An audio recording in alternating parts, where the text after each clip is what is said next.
Warfare বদলেছে, যুদ্ধের ধরন বদলেছে, কিন্তু যুদ্ধের কিছু বেসিক ন্যূনতম কিছু বিষয় থেকে যায় যুদ্ধ করার জন্য।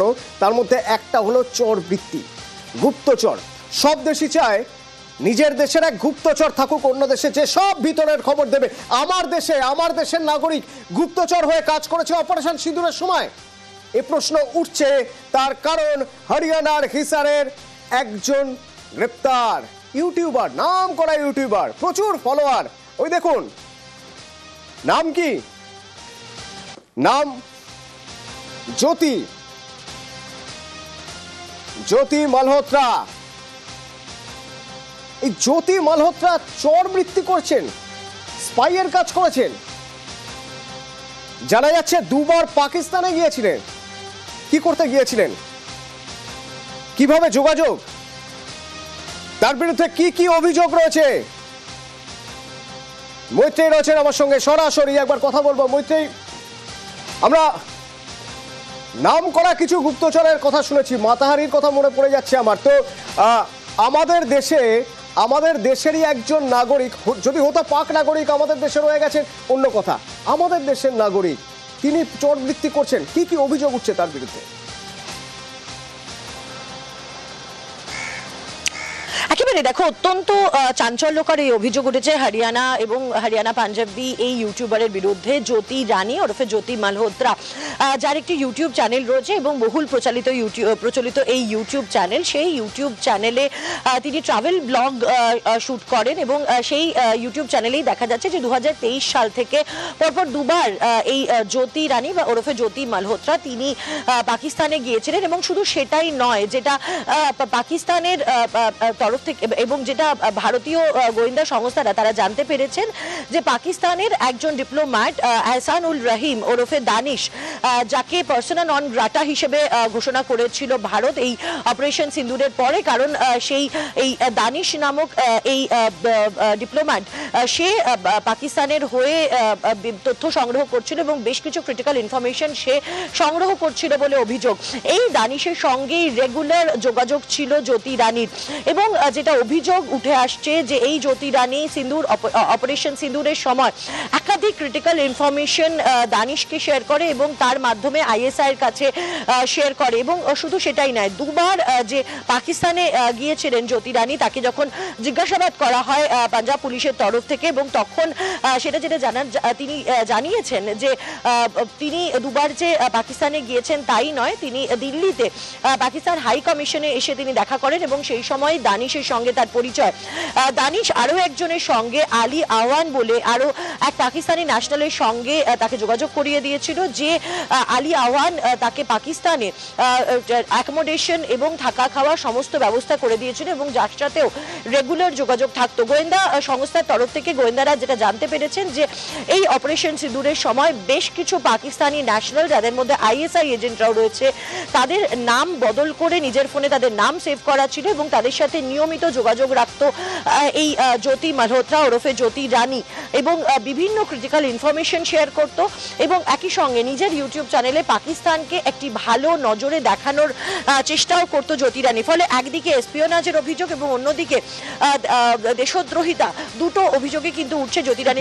এখানে আমার একটা প্রশ্ন থাকবে, এখানে আমার একটা প্রশ্ন আছে। মৈত্রেয়ী, আম আদমির পক্ষে জানা সম্ভব নয় army movement, army tactics, army strategy আম আদমির পক্ষে জানা সম্ভব নয়। একজন ইউটিউবার যে দুবার পাকিস্তান ঘুরে এসেছে সেটা ভারত সরকার জানে, কারণ ভিসা নিয়েই গিয়েছে। সে কি করে, সে ধরে নিলাম সে তার কাছে তথ্য পাচার করার মতো পরিস্থিতি তৈরি হয়েছে, সে তথ্য পাচার করেছে, অন্যায় করেছে, কিন্তু আমার প্রশ্ন, তথ্য পেল কোথা থেকে? এই ইন্টেলিজেন্স রিপোর্ট বা ইন্টেল রিপোর্ট যেটা একদম আর্মির ভিতরে, সেই সব খবর সে পেল কিভাবে?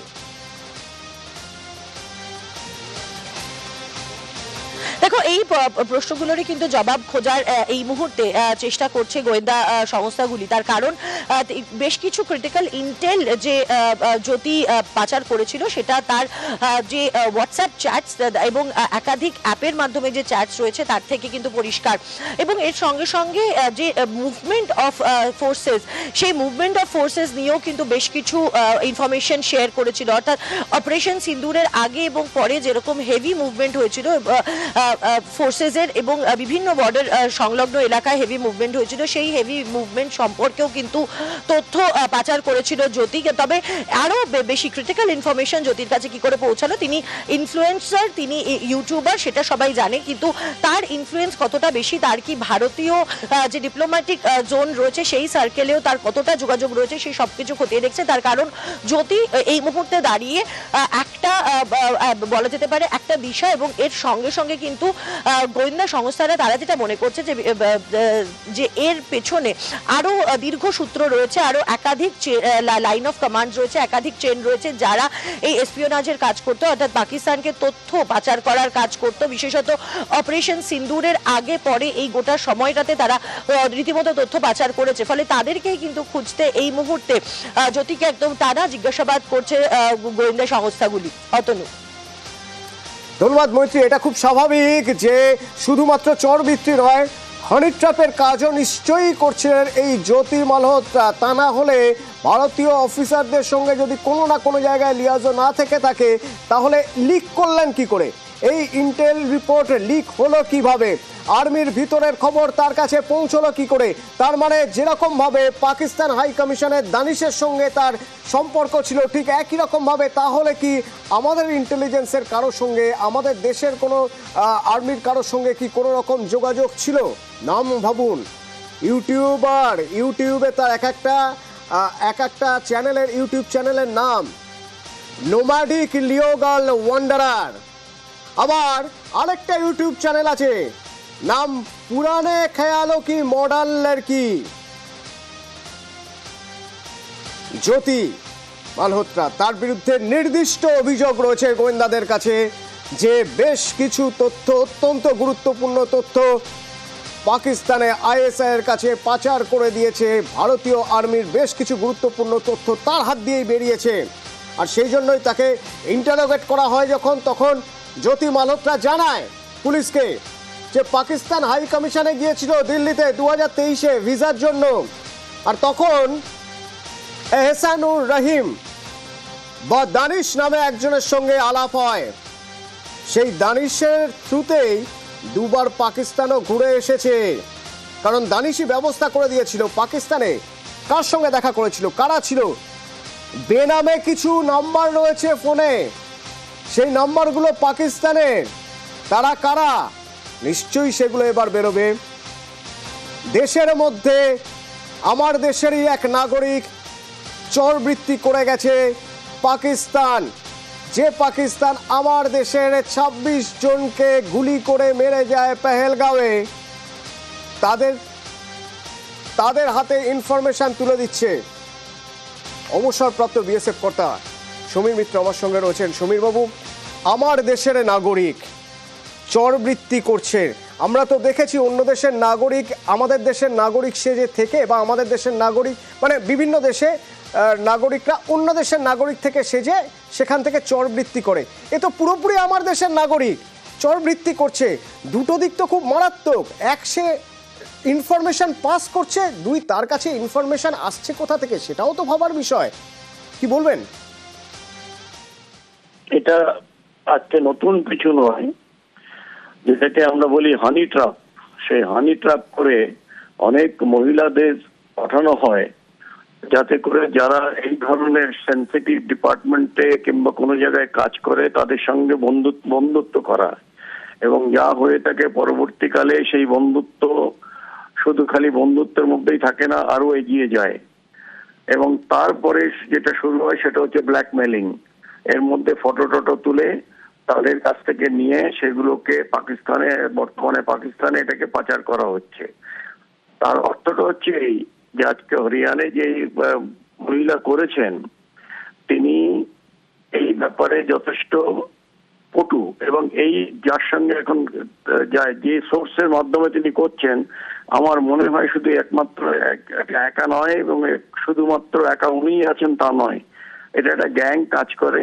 এবং সেই গ্যাংটাকে যদি ওই মহিলাকে ধরে ভালো ভালো করে ইন্টারোগেশন করা যায়, আমার মনে হয় যে আমরা আরো অনেক ভালো ভালো ভ্যালুয়েবল তথ্য পাবো।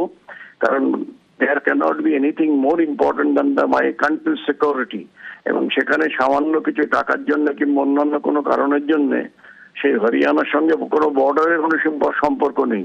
হরিয়ানা অনেকটা দূরে গিয়ে এই আমি এটা দেখছি, শুনছিলাম ইয়েতে, আমি দেখলাম যে এটা কি হচ্ছে, এটা কি, এটা আমরা কি সমীরবাবু আপনার কথা সূত্র ধরেই আপনার একটু মানে অ্যাড করছি কিছু তথ্য।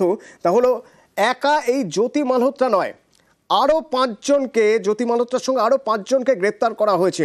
তাদের মধ্যে একজন 25 বছরের স্টুডেন্ট, একজন 24 বছরের সিকিউরিটি গার্ড, অর্থাৎ বিভিন্ন সেক্টরের লোকজন রয়েছে।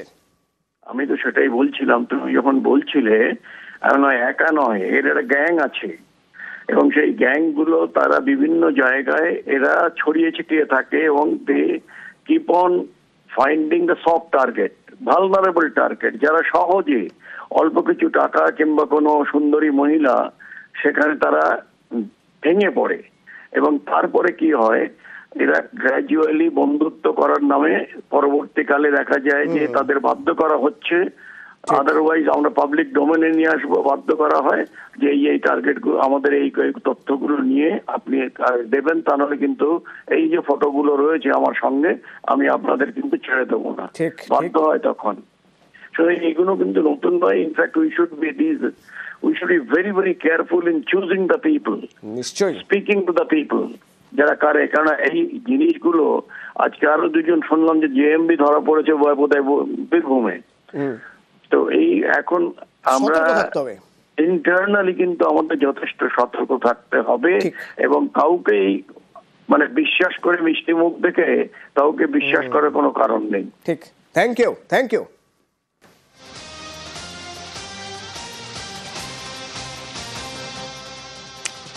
ভারতের মধ্যে চোর রেখে ভারতের কাছ থেকে ভারতের যাবতীয় ইনফরমেশন সব তুলে নিয়ে গিয়েও কি হলো, কি লাভ হলো?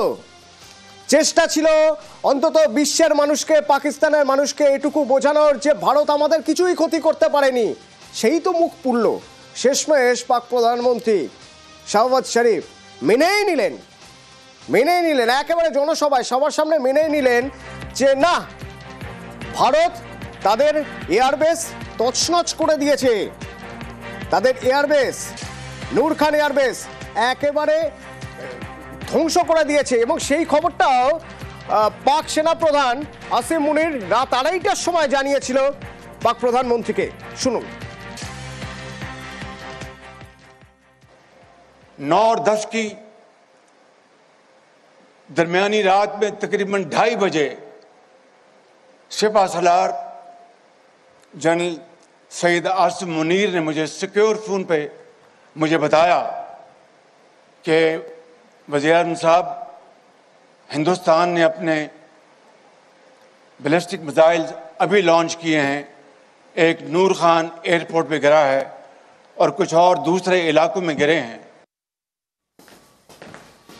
তারাও চেষ্টা করেছে পাকিস্তান, তবে চেষ্টা যে করেনি একেবারেই তা নয়, কিন্তু সেই চেষ্টা বিফলে গেছে। মর্টার পড়ে রয়েছে, এখনো ডিফিউজ করতে হলো, ডিফিউজ করা হচ্ছে, বিভিন্ন জায়গায় ছড়িয়ে ছিটিয়ে রয়েছে মর্টার। আর এই মর্টারের পাশাপাশি যে অস্ত্র, যে ড্রোন কারা দিয়েছে চায়না, দিয়েছে তুরস্ক, দিয়েছে আজারবাইজান। তাহলে এই তুরস্ক আজারবাইজানে আপনি যাবেন, বেড়াতে যাবেন? ট্রাভেল এজেন্সিগুলো স্পষ্ট বলে দিচ্ছে না, তুরস্ক আজারবাইজানের তারা যাবতীয় ট্যুর ক্যান্সেল করে দিচ্ছে। কিন্তু কত লোক যান আনুমানিক আমাদের রাজ্য থেকে? কতজন বছরে আমাদের দেশ থেকে কতজন তুরস্ক আজারবাইজান বেড়াতে যান? তারা এবার কি করবেন? আবির হচ্ছে সরাসরি আমার সঙ্গে। আবির, প্রথমে জানবো ট্রাভেল এজেন্সির বক্তব্য, কেন তারা ট্যুর বাতিল করছে। দ্বিতীয়ত, এটা তো তাদের আর্থিক ক্ষতির মুখে পড়তে হবে, তারপরেও তারা এটা করছেন। এবং দ্বিতীয়ত, আমি একটু সংখ্যাটা জানতে চাইবো, কত মানুষ এবারে যাওয়ার জন্য বুকিং করে রেখেছিলেন?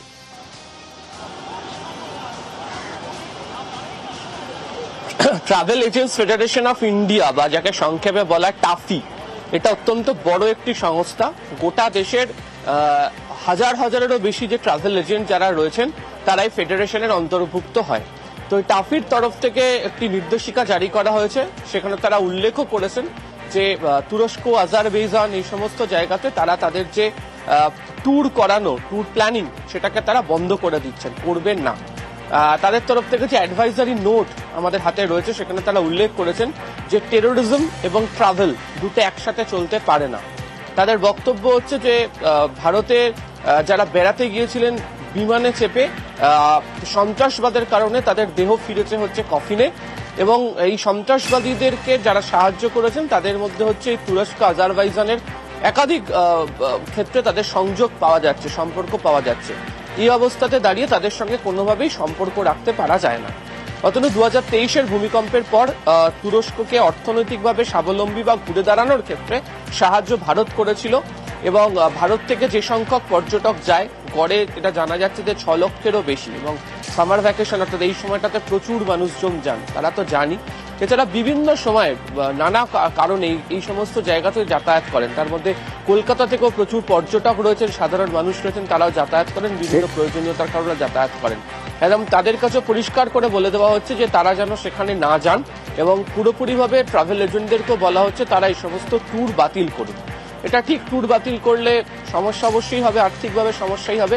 এক্ষেত্রে দাঁড়িয়ে সংস্থার বক্তব্য, যে ধরনের সমস্যা তৈরি হোক না কেন সেটা দেশ, জাতীয় সুরক্ষা, তার থেকে বড় কিছু হতে পারে না।